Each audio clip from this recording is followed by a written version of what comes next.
Mukunda Jewelers, first ever factory outlet opening soon in Jubilee Hills.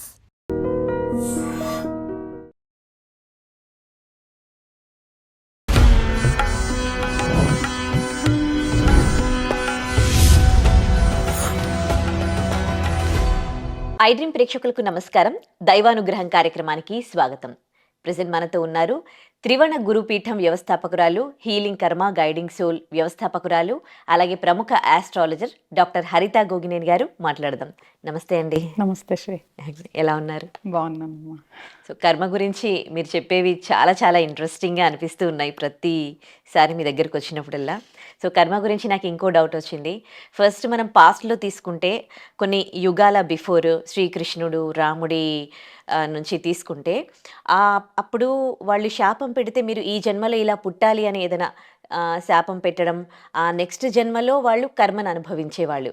కానీ మీరు ఈ మధ్యకాలంలో నేను మిమ్మల్ని అడిగినప్పుడు ఎప్పటిదప్పుడే అనుభవిస్తారు అని మీరు చెప్తూ ఉన్నారు. అంటే అప్పటికి ఇప్పటికీ చూస్తే కర్మ అనుభవించే తీరులో ఎలాంటి మార్పులు వచ్చాయి, ప్రజెంట్ ఎలా ఉంది, అండ్ నెక్స్ట్ ఎలా ఉండబోతోంది? ఫస్ట్ యాక్చువల్గా ఏదైతే నేను కర్మ సిద్ధాంతం చెప్తున్నానో దాన్ని నమ్మి ఫాలో అయ్యే వాళ్ళకి నా పూర్తి ఆశీస్సులు. చాలా కాల్స్ వస్తున్నాయి. నిజంగా మేబీ అందరికీ అందుబాటులో ఉండకపోవచ్చు, కానీ నా వంతు ఏదైతే ఉందో అది నేను చేస్తున్నాను. ఇలాగే కంటిన్యూ చేస్తాను, ఎవరికి నచ్చినా నచ్చకపోయినా. మన యొక్క ముఖ్య ఉద్దేశం నలుగురికి మనకి తెలిసిన జ్ఞానాన్ని పంచుకోవటం. ఇందాక నువ్వు చెప్పినట్టు తల్లి, నేను కర్మలో మనకి చాలా రకాల సెక్షన్స్ ఉంటాయని చెప్పా. ఎప్పుడప్పుడే అనుభవిస్తారు అనేది నేను ఎప్పుడు ఎక్కడ చెప్పలేదు. దాంట్లో కూడా రకాలు ఉన్నాయి. ఇన్స్టెంట్ కర్మ ఉంది, అంటే ఇదే అంటే ఇదే రోజు అవ్వచ్చు, ఇదే నెల అవ్వచ్చు, ఇదే సంవత్సరం అయ్యే కేటగిరీ వేరుంటది. కొన్ని క్యారీ ఫార్వర్డ్ వేరుంటది, ఇది లేటర్గా నెక్స్ట్ జన్మకి క్యారీ ఫార్వర్డ్ వేరుంటది. సో దీంట్లో మల్టిపుల్ సెక్షన్స్ ఉంటాయి అనమాట. సో ఈ కర్మ అనేది బేసికల్ గా ఒక పెద్ద లూప్. దీన్ని అర్థం చేసుకోవటానికి మనం ప్రయత్నిస్తున్నాం, అంతవరకు అర్థం అయిపోయింది అని నేను కూడా చెప్పను. ఎందుకంటే చాలా పెద్ద విషయం, ఇది చిన్న విషయం అయితే కాదు. ఇప్పుడు నువ్వు ఏదైతే చెప్పావో యుగాలు నువ్వు చూస్తే కూడా ఏదైతే నువ్వు అడిగావో అది వాస్తవం. అంటే శాపం వాళ్ళకి రావటం, మళ్ళీ వాళ్ళు పుట్టి అనుభవించటం, దేవతలు మనుషులు జన్మలు ఎత్తటం, వాళ్ళు ఈ కర్మను అనుభవించటం, ఇట్లాంటిదంతా చూస్తేనే అవన్నీ మేబీ స్టోరీస్ అవ్వచ్చు లేదా నిజాలు అవ్వచ్చు. కానీ వాటి నుంచి మనం తీసుకుంటే మనకు ఒక విషయం ఏమర్థమవుతుంది, కర్మ అనేది నిజం. మనం ఏదైతే తెలిసి తప్పులు చేస్తామో, ఏదైతే అంటే తెలియక చేసేదాని గురించి మనం మాట్లాడుకోవటం కూడా అనవసరం అని నా ఫీలింగ్. ఏదైతే తెలిసి తప్పులు చేస్తామో దానికి సంబంధించిన ఫలితం మనం అనుభవిస్తాము అనేది మనకు అర్థమవుతుంది. ఎందుకంటే ఈవెన్ ఇన్ ద సైన్స్ కానీ ఎనీ సబ్జెక్ట్ కానీ, if there is a action there is a reaction అని ఎలా నమ్ముతున్నామో, సో ప్రతి పనికి దానికి సంబంధించిన ఫలితాలు ఉంటాయి. అలాగే కర్మ కూడా, అది మంచి అయినా చెడైనా. సో ఇప్పుడు కూడా ఈ కలియుగంలో కూడా ఏమి సిస్టమ్ మారలేదు, కర్మ సిస్టమ్ సేమ్ ఉంది. సో మేబీ అప్గ్రేడ్ అవుతా వచ్చి ఉండొచ్చు. ఎందుకంటే టెక్నాలజీ మారిపోయింది, జనాభా మారిపోయింది, చాలా ఫాస్ట్ ట్రాక్లోకి వెళ్ళిపోయాం. కాబట్టి సిస్టమ్ని మేబీ ఆ పైన ఉన్న ఎవరైతే శక్తి దేవుళ్ళు ఎవరైతే దాన్ని మెయింటైన్ చేస్తున్నారో మేబీ డెఫినెట్గా అప్గ్రేడ్ చేసి ఉండొచ్చు. కాబట్టి ఇన్స్టెంట్ కర్మ కొంచెం పెంచి ఉండొచ్చు, అంటే ఎక్కువ పోస్ట్ పోనింగ్ లేకుండా కొన్ని ఇన్స్టెంట్గా కూడా అవుతుండొచ్చు. కాబట్టి ఏదైతే డెఫినెట్గా ఒక తప్పు కానీ చేస్తారో తెలిసి దానికి సంబంధించిన ఫలితాలు నువ్వు అన్నట్లు ఇన్స్టెంట్గా కానీ ఈ జన్మలో కానీ నెక్స్ట్ జన్మలో కానీ అనుభవించాల్సిందే. దాంట్లో ఎటువంటి మార్పు లేదు. కాకపోతే ఇప్పుడు జనాభా పెరిగిపోయారు కాబట్టి, సోషల్ మీడియా వచ్చింది కాబట్టి అవేర్నెస్ ఎక్కువ వస్తుంది. అందువల్ల విషయాలన్నీ ఎక్కువ వెలుగులోకి వస్తున్నాయి తప్ప ఎప్పటి నుంచో మంచి చెడులు ఎట్లా ఉన్నాయో ఇప్పటికీ కూడా మంచి చెడులు అట్లాగే ఉన్నాయి. కాకపోతే జనాభా పెరుగుతుంది, సోషల్ మీడియా వల్ల ఎక్కువ బయటకు వస్తున్నాయి. ఓకే. సో మనుషుల బిహేవియర్లో మార్పులు చూసుకుంటే ఇప్పుడు మనుషులతో మాట్లాడడం తగ్గిపోయింది. వాళ్ళకున్న స్టేటస్, వాళ్ళకున్న హోదా, వాళ్ళ సక్సెస్ని చూసి మాట్లాడుతూ ఉంటారు. సో ఈ మార్పుని మీరు ఎట్లా చూస్తారు? ఇదైతే నాకు అంత అనుభవం లేదు శ్రీ. ఎందుకు అంటే ఒకళ్ళు నిజంగానే స్టేటస్ చూసి మాట్లాడాలి అంటే వాళ్ళు ఎందుకు మాట్లాడతారు? ఒక స్టేటస్కి వెళ్ళిపోయిన వాళ్ళంతా వేరే స్థాయిలో ఉంటారు, వేరే వాళ్ళతో మాట్లాడతారు కదా, వాళ్ళు కూడా స్టేటస్లో ఉన్న వాళ్ళతోనే మాట్లాడతారు కదా. సో అప్పుడు ఎవరు ఎవరు అంటే సమవుజ్యులు మాట్లాడుకుంటున్నట్లే కదా. సో నా దృష్టిలో మనుషులు తనకి ఎవరైతే అందుబాటులో ఉంటారో వాళ్ళకి నచ్చితే మాట్లాడుకోవచ్చు తప్ప మనుషులతో మనుషులు మాట్లాడుకోవడం తక్కువైంది, మిషన్లతో మాట్లాడటం ఎక్కువైంది అనేది వర్తిస్తుంది తప్ప మనుషులు స్టేటస్లు బట్టి మాట్లాడుతున్నారని నేను నమ్మను. అంటే డబ్బున్న వాళ్ళని ట్రీట్ చేసే విధానం ఒకలా ఉంటుంది, డబ్బు లేని వాళ్ళతో మాట్లాడే విధానం ఒకలా ఉంటుంది. అంటే డబ్బును చూసి మాట్లాడుతూ ఉన్నారు అని కొంతమంది అనుకుంటూ ఉంటారు, కొంతమంది అంటే అంటే ఎక్స్పీరియన్స్ చేసిన వాళ్ళు కూడా ఉంటారు. నేనైతే దాన్ని పూర్తిగా బిలీవ్ చేయలేను, ఎందుకంటే నేను ఎక్స్పీరియన్స్ అయింది అట్లా తక్కువ, నేను అలాగే ఎప్పుడు మనం ప్రవర్తించాం కాబట్టి నేను మనిషిని మనిషిలాగా చూస్తా. అండ్ నేను నన్ను కూడా అందరూ మరి ఇప్పుడు ఆ లెక్క అయితే ఈ రోజు వరకు కూడా నేను చాలా నేను వ్యాపారాలు చేసినా ఎన్ని పనులు చేసినా నేను ఒక సింపుల్ హ్యూమన్ బీయింగ్ లాగా ఉంటా, చాలా సింపుల్గా క్యారీ ఫార్వర్డ్ అవుతా. అంటే నేను అలంకారాలు కానీ అంటే లగ్జరీ థింగ్స్ కానీ ఎప్పుడు క్యారీ చేయలేదు, బట్ నాకు గౌరవం ఎప్పుడు ఎక్కడ తగ్గలేదు. సో నా మాట నా క్యారెక్టర్ బట్టే నాకు ఎక్కడైనా గౌరవం పొందాను కాబట్టి. మేబీ మీకు డబ్బు ఉంది కాబట్టి కూడా ఆ రెస్పెక్ట్ అంటే అది ఎవరు చూడలేదు కదా నాకు, అంటే మేబీ వాళ్ళ అపోహ ఉండొచ్చు కదా, అసలు నాకు డబ్బు ఉందో లేదో ఎవరికి తెలుసు, ఎవరికి తెలియదు కదా. సో నేను ఏం వేసుకోవట్లేదంటే నాకు డబ్బు ఉందని గ్యారంటీ ఏంటి? మరి ఎప్పుడు కూడా నేను సింపుల్గానే, నువ్వు మొత్తం హిస్టరీ మొత్తం నాది చూస్తే కూడా నేను ఏ రోజు ఎలాంటి ఫంక్షన్కి వెళ్ళినా కూడా అలంకారం అనేది ఈ రోజు వరకు నేను చేయలేదు, ఎక్కడా కూడా నేను షో ఆఫ్ చేయలేదు, ఎక్కడ నేను లగ్జరీ బ్రాండెడ్ కార్స్ ఈ రోజు వరకు నేను వాడలేదు. సో నేను ఎప్పుడు సింపుల్గానే ఉంటాను, నన్ను నాలాగానే యాక్సెప్ట్ చేశారు నా ఫ్రెండ్స్ కానీ నా చుట్టీతో ఉండే వాళ్ళందరూ కూడా.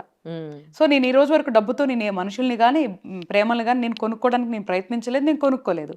సో కాబట్టి ఇది నాకు వర్తించకపోవచ్చు ఈ ప్రశ్న, బట్ మేబీ కొంతమంది లైఫ్లో చూసుండొచ్చు. నేను ఎలా నాకు జరగలేదని ఎవరికి జరగలేదని కాదు, బట్ నేనేమని నమ్ముతానంటే శ్రీ, మన మాట తీరు కరెక్ట్గా ఉండి మన ప్రవర్తన కరెక్ట్గా ఉన్నంత వరకు మనల్ని అందరూ మంచిగానే రిసీవ్ చేసుకుంటారు, ఇర్రెస్పెక్టివ్ ఆఫ్ డబ్బు అనేది నేను నమ్ముతా.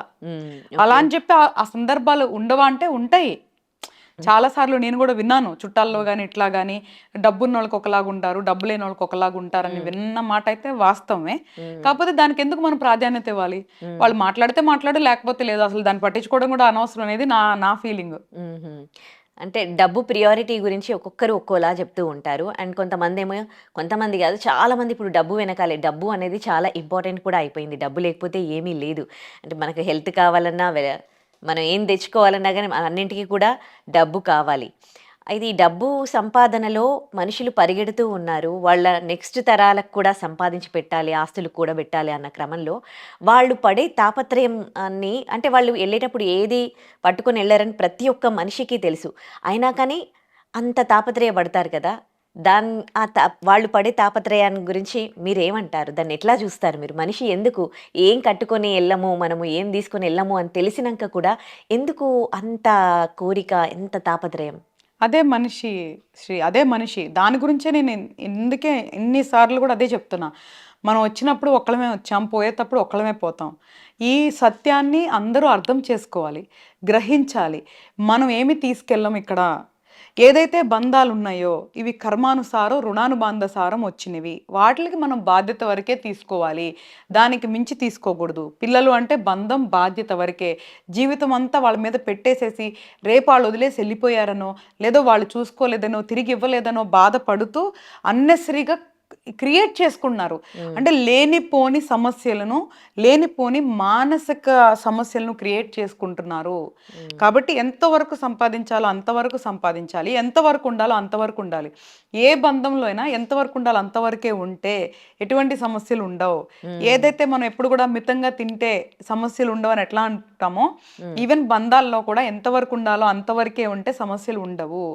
బిడ్డ పుట్టగానే గ్రాంటెడ్గా తీసుకొని, ఇప్పుడు నువ్వు చూస్తే ఫస్ట్ ఇయర్ వాళ్ళకంటే ఫస్ట్ ఇయర్ బర్త్డే అంగరంగ వైభవంగా చేస్తారు.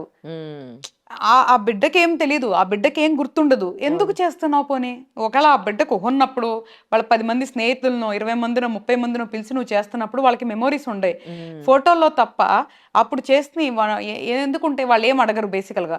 అంటే వీళ్ళకి ఎవరికాల ఆనందం అనమాట. ఫస్ట్ ఇయర్ అనగానే భయంకరంగా చేసేయాలి, 10 లక్షలు 15 లక్షలు ఖర్చు పెట్టాలి, ఇలాగా ఎన్నో నేనే చూశాను. మీరు చేయలేదంటే నేను చేయలేదు. నేను మా పిల్లల ఫస్ట్ ఇయర్ బర్త్డే కూడా మా ఇంట్లోనే చేసుంటాను తప్ప నేను ఏ రోజు బయట చేసింది లేదు. సో చాలా పెద్ద అయిన తర్వాత వాళ్ళ ఫ్రెండ్స్ని పిలిచి చేసుకోమంటాను తప్ప అన్నెసరీగా ఇలాగా బర్త్డే పార్టీస్ మీద, పెళ్ళిళ్ళ మీద, వీటి మీద వెచ్చించటం, లేదా బంధాల మీద అన్నెసరీగా గ్రాంటెడ్గా తీసేసుకొని వాళ్ళకి అన్ని ఇచ్చేసి రేపు మాకేం లేవు, మేము మళ్ళీ మా బిడ్డలకి ఇచ్చేస్తున్నాం, మా వాళ్ళకి ఇచ్చేస్తున్నాం, వీళ్ళకి ఇచ్చేసాం అనుకోవటం, ఆస్తుల కోసం కొట్టుకోవటం, చంపుకోవటం లాంటివి జరగకూడదు. అంటే మొదటి నుంచే ఆ ఒక్క క్రమశిక్షణ ప్రతి ఒక్కరికి ఉండాలి. ఎప్పుడు కూడా మొక్కై వంగంది మోనై వంగిద్దా అని మొదటి నుంచే ఏదైనా కంట్రోల్డ్గా ఒక డిసిప్లైన్డ్గా వెళ్తే మంచిది. సో నేను అందరికీ కూడా ఇదే చెప్తున్నాను, మేల్కోండి, ఇప్పటికైనా మేల్కోండి. బంధాలు ఎంతవరకు ఉండాలో అంతవరకే ఉంచుకోండి. సంతోషంగా ఉంటే బంధం, బాధాకరమైన బంధాలు పెట్టుకోవద్దు. అంటే వదిలేయమని చెప్పట్లేదు, ఎంతవరకు మైండ్ తీసుకోవాలో అంతవరకే తీసుకొని వదిలేసేయండి.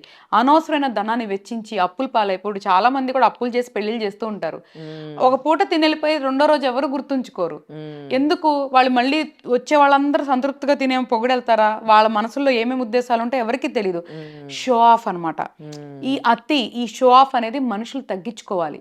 అహంకారం అనమాట. ఇవన్నీ నువ్వు అడిగావు కదా తల్లి, ఎక్కడి నుంచి వస్తాయి అంటే అహంకారం నుంచి వస్తాయి. అహం అంటే నేను అని చూపించుకోవాలి, నాకు ఇంత ఉంది అని చూపించుకోవాలి. ప్రతి ఒక్కళ్ళు అంతే చేస్తారు.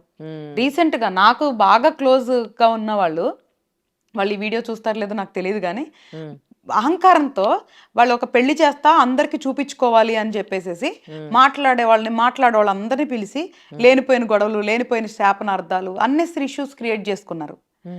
అసలు అంటే నేనేమంటాను అంటే, నిన్ను మనస్ఫూర్తిగా ఎవరైతే నువ్వు బాగుంటావు అని కోరుకుంటావో ఆ 10 మంది, 20 మందిని పిలుచుకో, ఆ 10 మందికి 20 మందికి పెట్టుకో, అలాగా పెళ్లి చేసుకో. ఏదైతే ఆ ధనం ఉంటుందో వాళ్ళకే ఏదన్నా ప్రాపర్టీ కొనివ్వు, లేదా వాళ్ళకే ఏదన్నా ఇవ్వు, లేదంటే వేరే రకంగా వాడుకో. ఎందుకు అన్నెసరీగా అలా చేస్తావు? మళ్ళీ వీళ్ళెవరు పిల్లికి బిచ్చం పెట్టిన వాళ్ళు కూడా ఉంటారు వీళ్ళలో. అవును అవును. ఎందుకు అంటున్నాను, ఆలోచించమంటున్నాను. అంటే షో ఆఫ్, నాకు ఇంత ఉంది అని చూపించుకునే అహంకారం అంటున్నాను. అరే ఎంతో మంది పేదవాళ్ళు ఉన్నారే, ఎంతో మంది తిండి లేని వాళ్ళు ఉన్నారు, ఎంతో మంది సమస్యలు ఉన్నారే, అలాంటి వాళ్ళకి ఏదన్నా సహాయం చేయి. ఎందుకు చెయ్యాలి అని కూడా అడగొచ్చు.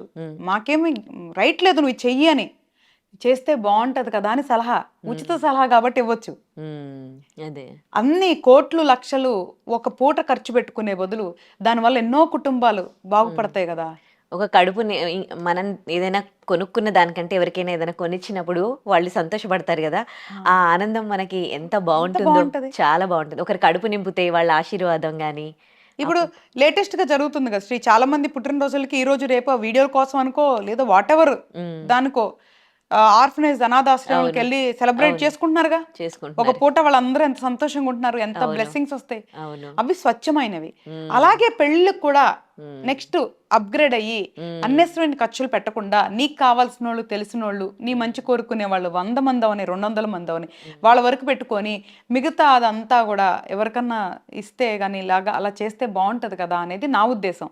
ఒకప్పుడు వేడుకలు అలాగే జరిగేవి కదండి. ఏదైనా అంటే పుట్టినరోజు అంటే అందరినీ పిలిపించి భోజనాలు పెట్టడం, లేని వాళ్ళకి అన్నదానం చేయడం.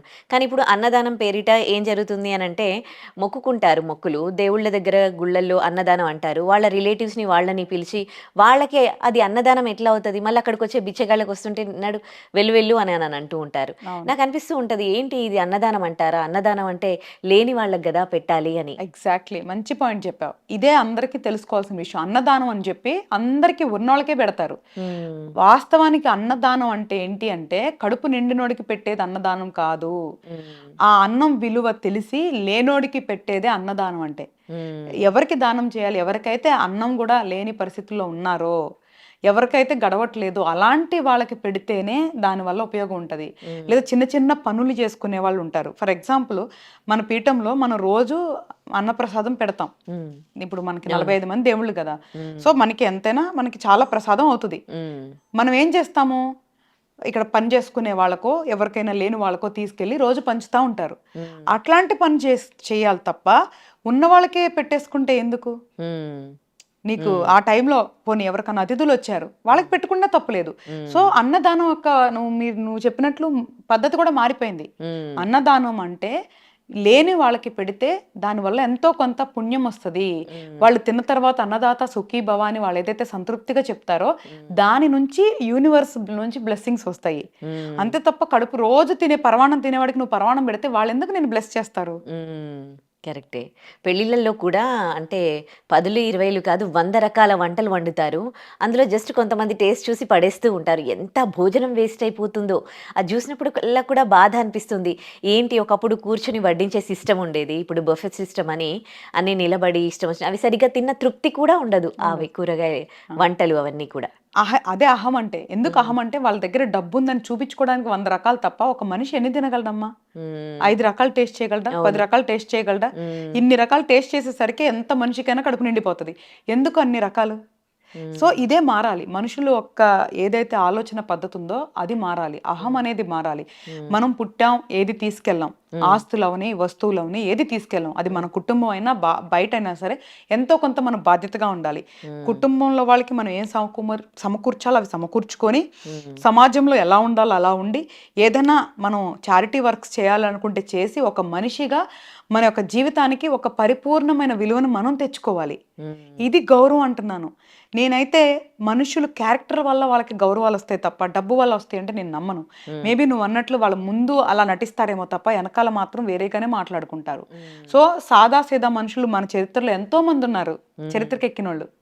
సో డబ్బున్న వాళ్ళ కంటే కూడా చాలా సాదాసీదా మనిషి, రోడ్ల మీద కూర్చున్న మనుషుల్నే మన వాళ్ళు భగవంతుల కింద పూజిస్తారు. ఇప్పుడు సాయిబాబా ఫకీరు ఏమీ లేనాయన భగవంతుని చేశారు కదా. రమణ మహర్షి సాదాసీదా మనిషి, ఏమీ లేని వాళ్ళే. అలాగ నువ్వు చూసుకుంటే ఈ రోజు నా గురువులు కానీ సాధువులు కానీ గొప్ప గొప్ప వ్యక్తులు కానీ చాలా చాలా నిరాడంబరంగా బతికిన వాళ్ళే. సో గొప్ప గొప్ప కిరీటాలు పెట్టుకొని తిరిగిన వాళ్ళు మన వాళ్ళు ఎవరిని ఎత్తి మీద పెట్టుకోరు. నువ్వు అన్నట్లు మేబీ వాళ్ళతో ఎందుకులే అని చెప్పి ముఖం మీద గౌరవంగా మాట్లాడతారేమో తప్ప వాళ్ళు చేసే పనుల వల్లే వాళ్ళకి గౌరవం వస్తుందన్న. మేడం, రీసెంట్గా ఇక్కడ మన హైదరాబాద్లోనే ఇద్దరు రోడ్డు పైన గొడవ పడుతూ ఉన్నారు. మియాపూర్ ఎక్కడో అనుకుంటాను. వాళ్ళిద్దరు బాగా కొట్టుకుంటూ ఉంటే పాపం అక్కడ నుంచి వెళ్తున్న ఒక వ్యక్తి వాళ్ళని ఏం జరిగిందని కనుక్కొని ఆపే ప్రయత్నంలో అక్కడికి వెళ్తే అతన్ని కూడా పొడిచి చంపారనమాట. ఒకవైపు మనమే చెప్తూ ఉంటాం అసలు ఈ మధ్యకాలంలో ఎవరైనా గొడవ పడుతుంటే మాకేంటి అని వీడియోస్ తీసి సోషల్ మీడియాలో పెడుతూ ఉన్నారు తప్ప హ్యుమానిటీ అనేది చచ్చిపోయింది అని. ఆ హ్యుమానిటీని ఆ అబ్బాయి అక్కడికి వెళ్తే పాపం అతన్ని పొడిచి చంపారు. అంటే ఏం జరుగుతోందా అనిపిస్తుంది ఇదంతా చూస్తూ ఉంటే. మీరేమంటారు? అంటే మానవత్వం అనేది తగ్గుతుందమ్మా ఫస్ట్ అయితే. ఎందుకంటే మనుషులకి ఎట్లా అయిపోయిందంటే స్వార్థం, మూర్ఖత్వం, అహం అనేది పెరిగిపోయింది. అంటే ఇది కలియుగం అని ఎందుకంటారంటే కలి యొక్క మాయ ఇదే. అంటే మనిషికి నేను అన్న అహం, నాకే కావాలి అన్న స్వార్థం, వీటి వల్లే తప్పులన్నీ మొదలవుతున్నాయి. ఈ గొడవలైనా ఇంకోటైనా దాని నుంచే కదా. నువ్వు నన్ను అంటావా, నువ్వెవరు, నువ్వేంటి అనే అహంతోనే కదా ప్రతి ఒక్కటి గొడవలు స్టార్ట్ అవుతుంది. అది ఫ్రెండ్స్ అయినా, భార్య భర్తలైనా, బయట వాళ్ళైనా నేను అన్న అహంతోనే గొడవలు స్టార్ట్ అవుతాయి. కాబట్టి ఫస్ట్ మానవత్వం అనేది మారిపోతూ ఉంది. దీన్ని మనం ఎంతో కొంత కంట్రోల్ చేయగలిగితే మంచిది. అంటే ఇప్పుడు నువ్వు చెప్పిన పాయింట్ వెరీ వ్యాలిడ్. ఇప్పుడు ఏదైనా జరుగుతున్నప్పుడు వీడియోలు తీస్తున్నాం అంటున్నాము, వెళ్తే మళ్ళీ సమస్యలు వస్తున్నాయి అంటున్నాము. ఏం చేయాలి అంటే ఫస్ట్ నేనేమంటున్నానంటే యాజ్ ఎ సోషల్ రెస్పాన్సిబిలిటీగా ఒక మనం సిటిజన్ కాబట్టి ఏదైనా గొడవ జరుగుతుంది వెంటనే అంటే ఒక 100కి డయల్ చేసి ఫస్ట్ పోలీసులకి ఇన్ఫార్మ్ చేయాలి. ఇమ్మీడియట్గా మనం చేయాల్సిన పని ఏంటి అంటే more than taking a video తీసే బదులు లేదా మధ్యలో మనం దూరే బదులు ఇమీడియట్గా అదేం లొకాలిటీ అందరికీ నాలెడ్జ్ ఉండదు కాబట్టి 100కి డయల్ చేసి ఇమీడియట్గా పోలీసులకి ఇన్ఫార్మ్ చేయాలి. ఎందుకు? రక్షక భటులు ఉంది ఎందుకు, పోలీసులు ఉంది ఎందుకు, ఏదైనా జరుగుతున్నప్పుడు వాళ్ళు చెప్తారు చేస్తారు అని. ఫస్ట్ అది మర్చిపోయి మనం స్వతహాగా వెళ్ళిపోకూడదు ఏదైనా సిచ్యువేషన్లోకి. సో ఫస్ట్ మన బాధ్యత ఏంటి అంటే ఏదైనా జరుగుతుంది, గొడవలు ఆడుకుంటున్నారంటే పోలీసులకి ఇన్ఫార్మ్ చేయాలి. లేదు ఏదైనా హెల్త్ పరంగా లేదు అంటే ఏదైనా యాక్సిడెంట్ అయింది అంటే అంబులెన్స్ కి ఫోన్ చేయాలి. సో ఇది ఫస్ట్ సోషల్ రెస్పాన్సిబిలిటీ. దాని తర్వాత వీడియోలు తీస్తారా, పోస్టులు చేసుకుంటారా, మధ్యలోకి వెళ్ళి మనం ఏదన్నా ఆపాలనుకుంటారా, సెకండరీ అది. కాబట్టి ఫస్ట్ నేను ఏమంటున్నాను అంటే యాజ్ ఎ సోషల్ రెస్పాన్సిబిలిటీగా ఏదైనా గొడవ జరుగుతున్నా, లేదు అంటే ఏదైనా ఫైర్ అవుతుంది, లేదన్నా యాక్సిడెంట్ అవుతుంది, ఏదైనా హెల్త్తో ఎవరైనా పడిపోయారంటే ఫస్ట్ వీడియోలు కాదు తీయాల్సింది, 100కి డయల్ చేసి పోలీసులకి ఇన్ఫార్మ్ చేయటం, తర్వాత మన అంబులెన్స్కి కాల్ చేసి వాళ్ళకి ఇన్ఫార్మ్ చేయటం లాంటిది ఫస్ట్ సోషల్ రెస్పాన్సిబిలిటీ. అది చేసిన తర్వాత వాళ్ళు వినే స్థాయిలో ఉంటే వెళ్ళి 4-5 మంది 10 మంది వెళ్ళి ఆపాలి తప్ప ఒకళ్ళు వెళ్ళి ఆపితే ఇలాంటి సమస్య వచ్చేదానికి ఉంటది. అంటే ఇది కర్మ కూడా, ఇది కూడా కర్మేనమ్మా. వాళ్ళిద్దరు అక్కడ కొట్టుకోవటం కర్మ, మధ్యలో వెళ్ళి ఇలా బలవటం కూడా కర్మేనా. అవతల వాళ్ళు ఇంకిత జ్ఞానం కోల్పోయి మానవత్వాన్ని కోల్పోయి మృగాలు అయిపోయారు. అంటే ఒక మనిషిని అలాగ పొడిచి చంపుతున్నారు అంటే వాళ్ళు మృగాలనక మనుషులనైతే నేను అనలేను. నేనేమంటున్నాను, అందుకే కదా ఈ రోజు రేపు జంతువుల్ని పెంచుకుంటున్నారు, మరి మనుషులకి ఎందుకు విలువ ఇవ్వట్లేదు, మనం బంధువులకి ఎందుకు విలువ ఇవ్వట్లేదు? సో నేనేమంటున్నానంటే మనిషి జాతిని ఫస్ట్ కాపాడుకుందాము, మానవత్వాన్ని పెంపొందించుకుందాము, దాని తర్వాత నెక్స్ట్ లెవెల్కి వెళ్దాము అంటున్నా. అందుకే నేనేమంటున్నా, మనం వెళ్ళిపోయి సంఘ సేవ చేయకపోయినా పర్వాలా, చెడు చేయకపోతే చాలు. మనం వెళ్ళిపోయి జంతువుల్ని పెంచాల్సిన అవసరం చెప్పినా పర్వాలా, మనుషులకి ఇబ్బంది రాకుండా చూస్తే చాలు. సో మనం మనుషులకి ఇబ్బంది పెట్టొద్దు, జంతువులకి ఇబ్బంది పెట్టొద్దు, ఈ నేచర్కి ఇబ్బంది పెట్టొద్దు. నేచర్ ఈజ్ వెరీ పవర్ఫుల్ అమ్మా. ప్రకృతి ఒక అద్భుతమైన శక్తి. మనం అందరం ప్రకృతిలో భాగాలం. దానికి తగ్గట్టుగా మనం మలుచుకోవాలి తప్ప ఇలాంటి అంటే మానవత ఇది అయిపోయి మృగాల్లాగా ప్రవర్తించొద్దని మనం చెప్పగలం తప్ప పూర్తిగా అయితే మార్చలేము నాన్న. ఓకే, మీరు జంతువుల విషయం ఎత్తారు కాబట్టి నాకు ఒక క్వశ్చన్. ఈ మధ్య కాలంలో, అంటే ఈ మధ్య కాదు ఎప్పటి నుంచో కూడా కుక్కల్ని చాలా ప్రేమగా చూస్తారు. ఈవెన్ నాకు కూడా ఇష్టమే. కానీ వాటికి ఆకలి అవుతూ ఉంటే, వాటికి ఏమైనా చిన్న బాధ అయినా కానీ ఆ పెంచుకునే వాళ్ళు ఎంత ఫీల్ అవుతారో ఆ పెయిన్ని. కానీ అదే ఇంట్లో ఆ ఫ్యామిలీ మెంబర్స్కి ఏమైనా జరిగినప్పుడు మాత్రం ఆ ఫీల్ కనిపించదు.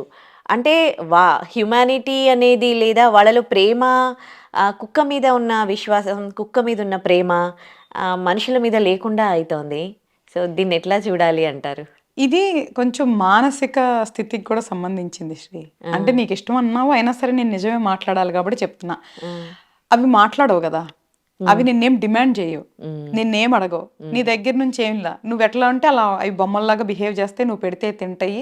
అంటే అది నీది, అది నాది, నేను చెప్పింది తింటది అనే భ్రమలోకి నువ్వు వెళ్ళిపోయావు. అంటే ఒక బొమ్మని ఒక జంతువుకి పెద్ద తేడా లేదు కాబట్టి. అదే మనుషులు అనుకో, వాళ్ళు తిరిగి మాట్లాడతారు, నీకు వాళ్ళకి ఎక్స్పెక్టేషన్స్ పెరుగుతాయి, రకరకాల ట్రాన్సాక్షన్స్ ఉంటాయి. బట్ జంతువులకి నీకు అన్ని ట్రాన్సాక్షన్స్ ఉండవు కదా. అవి నువ్వు పోస్తే తింటే, లేకపోతే లేదు. నువ్వేమన్నా అన్నా కూడా అవేం అనలేవు, ఒకవేళ అవేమన్నా అన్నా నీకు అర్థం కాదు. సో కాబట్టి వాటి మీద నీకు ప్రేమ ఎక్కువ ఉంది, ఎందుకంటే నువ్వు సెల్ఫ్ లవ్ ఎక్కువైపోయింది నీకు, నీలో నీకు స్వార్థం, నీ మీద నీకు ప్రేమ ఎక్కువైపోయింది కాబట్టి వాటిని ఎక్కువ ప్రేమిస్తున్నావు మనుషుల కంటే. నేను మనుషుల్ని ప్రేమించమని కూడా ఏం చెప్పట్లా, కాకపోతే నీ బాధ్యతగా ఏదన్నా నిర్వర్తించాలి అనుకుంటే నిర్వర్తించు, లేదు అంటే ఓకే వదిలేసే, అంతే తప్ప మనుషుల్ని అశ్రద్ధ చేసి జంతువులు పెంచడం కూడా చెడు కర్మే అంట. ఆ బాధ్యత నెరవేర్చుకో, ఇది చేసుకో, నేనేమి చేయొద్దు అంట్లా, నేనేమి ఎగెనెస్ట్ కాదు. కాకపోతే ఎవరికి నాకు ఎగెనెస్ట్ అంటే మనుషుల్ని అశ్రద్ధ చేసి, నీకున్న బంధాలను అశ్రద్ధ చేసి, జంతువులకి ఎక్కువ విలువిచ్చేసి, ఆ జంతువు అంటే వాళ్ళకి ఎక్కువ ఇచ్చేసి మనుషుల్ని చులకనగా చేసేసేసి అవి నాకు బాధాకరంగా అనిపిస్తాయి. ఇంకా వాళ్ళు దాన్ని ఏ విధంగా మాట్లాడతారంటే, అవి చాలా ప్యూర్ లవ్ ఇస్తాయి, ఆ లవ్ మనకి మనుషులతో దొరకదన్నట్టుగా వాళ్ళు మాట్లాడడం కూడా చూస్తూ అవును, ఉంటాం. మరి అవి జాబులకి వెళ్ళి సంపాదించి నీకు భోజనాలు పెడుతున్నాయి, నీకు బట్టలు కొంటున్నాయి కాబట్టి అవి ప్యూర్ లవ్ ఇస్తాయి. ఇది మానసిక అంటే మానసిక స్థితికి సంబంధించింది శ్రీ. అట్లాగే ఆలోచిస్తారు వాళ్ళు, ఏదనుకుంటే అదే కరెక్ట్ వాళ్ళ జంతువుల విషయంలో, ఎందుకంటే అవి మాట్లాడవు కదా, మనుషులైతే మాట్లాడతారు కదా. అవును. సో నేనేమంటానంటే జంతువుల్ని ప్రేమించాలనుకుంటే ప్రేమించుకోండి, తప్పేం లేదు. కానీ మనుషుల్ని కించపరిచి జంతువులకి ఎక్కువ విలువ ఇవ్వద్దని చెప్తున్నా. మనుషుల్ని కూడా కొంచెం గమనించుకోండి, మన జాతిని మనం ప్రొటెక్ట్ చేసుకోవాలి కదా. అదే కదా, జంతువుకి ఏమన్నా అయితే అల్లాడిపోతారే, నువ్వు కన్న పేరెంట్స్కి కానీ, నీతో పుట్టిన వాళ్ళకి కానీ ఏమన్నా అవుతూ ఉంటే వాళ్ళకి ఏమైనా చేసి పెట్టాలంటే కూడా అసలు ఓపిక ఉండదు అసలు మనుషులకి. వీళ్ళందరినీ నువ్వు సమానంగా చూస్తున్నాను, అప్పుడు కూడా నేను ఒప్పుకుంటా, ఉంది అనుకోవచ్చు వాళ్ళలో. ఇప్పుడు నువ్వు ఇంట్లో ఉన్న అందరిని నీ చుట్టితో అందరిని సమానంగా చూస్తూ నువ్వు పెంచి అలా చేసే వాళ్ళు కూడా ఉంటారు, మంచి విలువలు ఉండి పెంచే వాళ్ళు ఉంటారు, వాళ్ళు నా దృష్టిలో గొప్పోళ్లే. అశ్రద్ధ చేసి పెంచే వాళ్ళ గురించే మాట్లాడుకుంటున్నాం, అందరు పెట్ లవర్స్ గురించి మనం మాట్లాడుకోవట్లా. అలా చేయొద్దు అని చెప్తున్నాను. ఓకే, నీకు వాటిని అలా పెంచడం నీ మానసికానికి తృప్తినిస్తుంది అంటే ఓకే, నేను కాదంటలేదు. కానీ చెడు కర్మ వద్దు, వాళ్ళని కించపరచొద్దు, మంచి మనుషులు ఉంటే వాళ్ళని కించపరచొద్దు. ఒకవేళ నీ దృష్టిలో అందరూ చెడ్డోళ్లే, నువ్వు దాంతోనే సంతోషంగా ఉంటున్నావా, నో క్వశ్చన్స్ ఆస్క్డ్. నీ డబ్బు, నీ జీవితం, నీకు నచ్చినట్లు నువ్వు ఉండొచ్చు. కానీ నేనేమంటున్నానంటే మానవ జాతిని మనం కాపాడుకోవటం మన బాధ్యత, మనం పుట్టిన ధర్మాన్ని గౌరవించటం మన బాధ్యత, మనం ఉన్న కుటుంబం కాపాడుకోవటం గౌరవించటం మన బాధ్యత. అది ఒక బాధ్యత. ఒక నీకు ఇష్టం లేకపోయినా ఓకే ఫైన్, నేను కాదంటలా. కాకపోతే ఆలోచించమంటున్నా. ఉమ్, మానవ జాతి బాగుంటేనే కదా మనం ఇంకా ఏలగలం. ఉమ్, ఇప్పుడు అంతే కదా, బ్రిటిష్ వాళ్ళు చేయలేరు ఇక్కడ. ఉమ్, వాళ్ళు బలవంతులు, అప్పుడు మనం బలహీనులు. అందులో మనోళ్ళే తీసుకెళ్లి వాళ్ళకి హెల్ప్ చేస్తా ఉండే. అవును. కాబట్టి ఇప్పుడు మళ్ళీ రేపు వచ్చి జంతువులు వెళ్తే మరి నీకు ఇష్టమైతే పెంచుకోమంటున్నా, అలాగే పెంచుకోండి, అందరు కలిసి పెంచుకొని రేపు జంతువులు వెళ్తే మనుషులు బానిసలాగా ఉండాలంటే ఓకే ఫైన్. అలాగే జరిగింది చరిత్రలో. అవును. చరిత్రలో ఎప్పుడు మనం ఒకప్పుడు బానిసలాగానే బతికాము. అవును. కొన్ని కులాల వాళ్ళు బానిసలాగా బతికారు, కొన్ని మతాల వాళ్ళు బానిసలాగా బతికారు. ఇప్పుడు మనుషులు కూడా బానిసలు చేయాలంటే జంతువులే పెంచుకోండి, ఏం ప్రాబ్లమే లేదు. ఈ ఓపిక అనే విషయానికి వస్తే, అంటే వాటికి చేసి పెట్టడానికి ఓపిక ఉంటుంది, తోటి మనుషులకు చేయడానికి ఓపిక ఉండదు. అదంటే వాళ్ళకి అది ఇష్టమా, లేకపోతే మళ్ళీ మానసికంగా వాళ్ళ సిచ్యువేషనే అంటారా? మానసికం అదే, అవి తిరిగి మాట్లాడవు కదా, ఆ, అవి ఏం అడగవు కదా. వాటి విషయంలో ఓపిక ఉంటుంది, మనుషులకి చేసి పెట్టడానికి మాత్రం ఓపిక ఉండదు. అందుకంటే చెప్తున్నాను కదా, వాళ్ళ మీద ఆల్రెడీ నీకు నెగిటివ్ ఒపీనియన్ ఉండబట్టే కదా దీన్ని తీసుకొచ్చి పెంచుకుంటున్నావు. ఓకే. అండ్ రెండోది, ఇదేం మాట్లాడదు కదా, ఇదేం చెప్పదు కదా, అది అరిసినా నీకు అర్థం కాదు కదా. సో ఆబ్వియస్ గా అలాగే ఉంటాయి. ఒకవేళ అవి కరిస్తాం, అవి కూడా పోట్లాడుతున్నాయి అనుకో, వాటిని నువ్వు పెంచవు కదా. కరిస్తే పెంచుతారా? వాళ్ళే చెప్తారు, అరే సొంత యజమానినే కరిసినాయి అని చెప్తారు కొన్నిసార్లు, అవును. యజమానికి హెల్ప్ చేసినాయి అని చెప్తారు కొన్నిసార్లు. అసలు ఎందుకు మనకి ఇవన్నీ? నేనేమంటానంటే ఫస్ట్ మనిషి జాతి ఏంది, మన కుటుంబం ఏంది, మన ధర్మం ఏంది, ఈ శరీరంలో పుట్టాం, అసలు మనం ఏం చేయాలి, వీటి మీద కొంచెం ఫోకస్ చేస్తే బాగుంటుంది అనేది నా పర్సనల్ ఒపీనియన్. అలాగే ఉండాలని నేనేం చెప్పట్లేదు. పెట్ లవర్స్ మనోభావాలు దెబ్బతింటాయేమో ఇలా మాట్లాడితే. అంటే నేనేమి పెట్స్ పెంచడం తప్పని నేను చెప్పట్లేదు. మిగతా బాధ్యతలతో పాటు ఈ బాధ్యత చేసే వాళ్ళందరినీ నేను గౌరవిస్తానని చెప్తున్నా. అదే, వాటిని విడనాడి వాళ్ళకి అవమానకరంగా, బాధాకరంగా ఈ పనులు చేయొద్దు అని చెప్తున్నా. ఇప్పుడు నువ్వు ఒక్కదానివే ఉంటావు తల్లి, నువ్వు పెంచుకుంటున్నావు, ఫైన్, నీకు తోడుంటానికి నీకు మనిషి కంటే జంతువు బెటర్ అంది, నేను దాన్ని ఎలా కాదంట. నీ జీవితంలో అనుభవాలు నీకే మాత్రమే తెలుసు, నాకు తెలియదు కదా, నేనెవరిని జడ్జ్ చేయడానికి. కాకపోతే నేనేమంటున్నానంటే, నేను చాలా ఉదాహరణలు చూశాను. నేను స్వయంగా చూసాను తల్లిదండ్రుల్ని ఊర్లో పడేసి వాళ్ళకి ఒక 2-3 వేలు ఇవ్వడానికి చాలా ఇబ్బంది పడిపోయేవాళ్ళు, పెట్లకి పెడిక్యూర్లో ఏయో పెద్ద పెద్ద ఖర్చులు పెట్టి చూసేవాళ్ళు నేను స్వయంగా చూసా. అంటే తల్లిదండ్రుల కంటే తీసిపోయారా? జంతువుల మీద తల్లిదండ్రులు తీసిపోయారా? అరే వాళ్ళకి జన్మనిచ్చారా, ఏం చేసినా చేయపోయినా పెంచి చదివించారు కదా. మంచోళ్ళకే చెప్తున్నా నేను, చెడ్డోళ్ళ ఎగ్జాంపుల్ కూడా చెప్పట్లా, నేను స్వయంగా మంచోళ్ళ గురించి చెప్తున్నా నేను. సో అలాంటి వాళ్ళకి మాత్రమే నేను చెప్తున్నాను. ఏమని చెప్తున్నానంటే, మీరు జంతువులు ప్రేమించొద్దని చెప్పట్లా, కానీ మనుషుల్ని తక్కువ చేసి జంతువులకి ఎక్కువ స్థాయి ఇవ్వద్దని చెప్తున్నా. చాలా మంచి విషయం తెలియజేశారు. థ్యాంక్ యూ అమ్మా. And for more videos, Please subscribe to iDream. Please subscribe to iDream. Please subscribe iDream. And please subscribe to iDream. For more videos, subscribe to iDream.